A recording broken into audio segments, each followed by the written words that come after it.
वो ड्रेस काफ़ी महंगी और स्टाइलिश थी, लेकिन उसमें उसका हाथ पूरा ढका था और वो कुर्ता उसके घुटनों तक आ रहा था और उसके साथ एक ट्राउज़र भी था। आस्था ने उसके मैचिंग दुपट्टे को अपने कंधे पर अच्छी तरह से फैला लिया और खुद को अच्छी तरह से संवारने के बाद उठ खड़ी हुई। तभी उसे लगा जैसे उसका सिर घूम रहा था।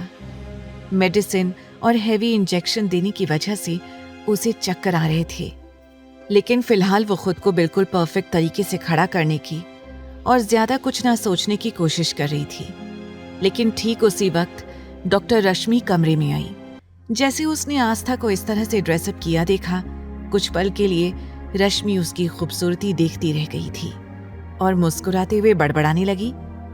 अब समझ आया, एक शादी न करने वाला इंसान क्यों शादी कर बैठा।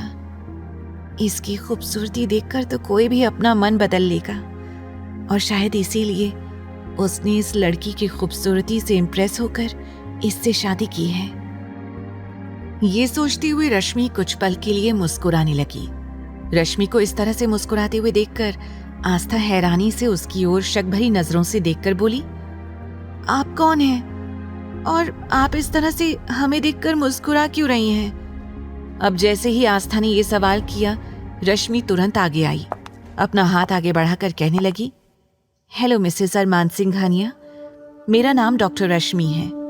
एक्चुअली मैंने ही आपका ट्रीटमेंट किया है। अब जैसे ही रश्मि ने अपना इंट्रोडक्शन दिया, आस्था ने तुरंत उसका हाथ थामकर उसे गले से लगा लिया और एक्साइटेड होते हुए बोली, आप डॉक्टर हैं? रियली? आप जानती हैं हमें डॉक्टर लोग बहुत पसंद हैं और हमारा भी सपना है डॉक्टर बनने का, और आज आपको अपने सामने देखने के बाद हमें बहुत बहुत ज्यादा अच्छा लग रहा है। रश्मि पूरी तरह से हैरान हो गई थी। उसे समझ नहीं आ रहा था कि ये अभी अभी उसके साथ क्या हुआ, और फिर आस्था की बातें सुनकर उसकी मुस्कुराहट कम होने का नाम ही नहीं ले रही थी। उसने वापस से आस्था को गले से लगा लिया।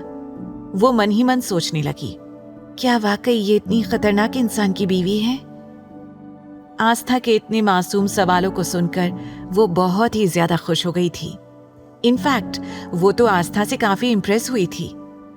लेकिन जब आस्था को इस बात का एहसास हुआ कि थोड़ी देर पहले एक्साइटमेंट में उसने डॉक्टर रश्मि को गले से लगा लिया है, तो वो जल्दी से उससे दूर हो गई।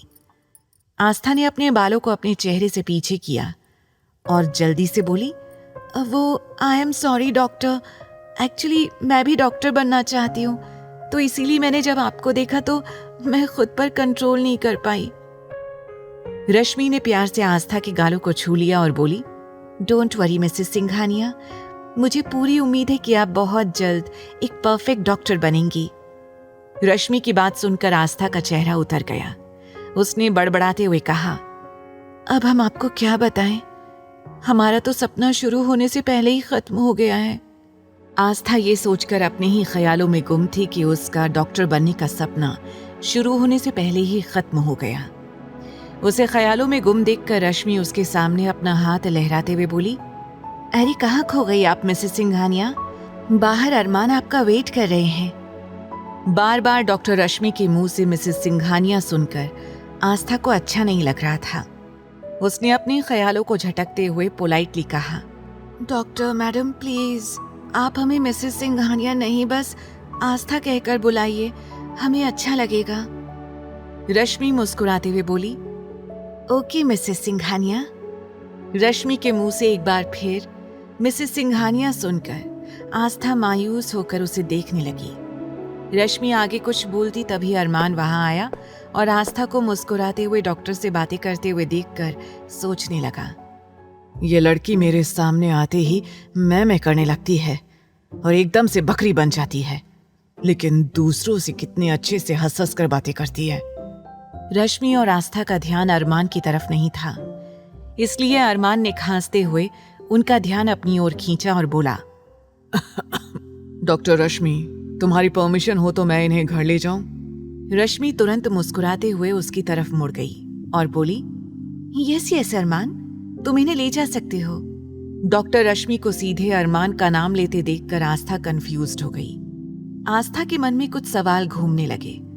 आगे की कहानी जानने के लिए देखे अगला एपिसोड सिर्फ पॉकेट एफएम के यूट्यूब चैनल पर। और तेरे इश्क में के सारे एपिसोड्स को सुनने के लिए डिस्क्रिप्शन में दी लिंक से डाउनलोड करें पॉकेट एफएम ऐप।